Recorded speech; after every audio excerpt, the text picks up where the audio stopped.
I have been memorizing Psalm 18, so I recognized right away that 2 Samuel 22 is David singing Psalm 18. Now, I don't exercise per se, but recently I've been stretching and dancing, moving, exercising, sort of, to a song of this psalm, Psalm 18. The link is down in the reading. Each morning, as part of my Bible memory time work. It's kind of like how I sing to the Lord when I pet my dog. It's just a little encouragement to acknowledge the Lord in everything you do. I feel like we could do a lot of lessons on Psalm 18, which we're reading now in 2 Samuel 22.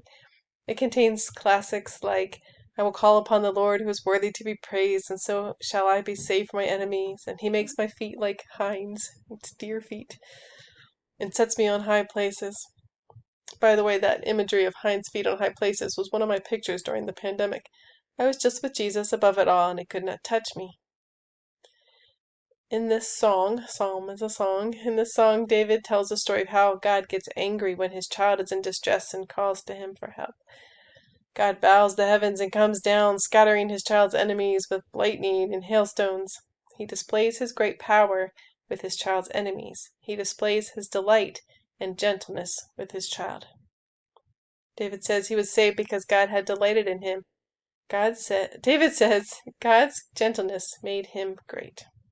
That line is intriguing to me. God's gentleness made David great. I wondered what that meant. I looked up the Hebrew word for gentleness.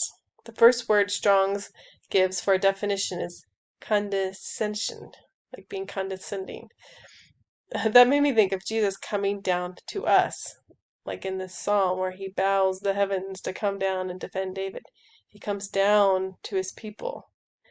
He's involved. He doesn't watch from a distance.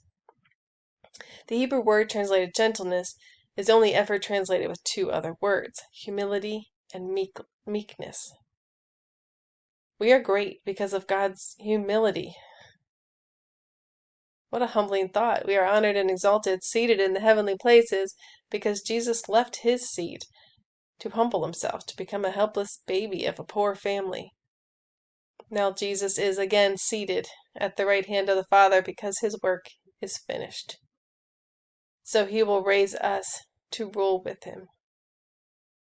Lord, may we honor you with humility that exalts both you and other believers.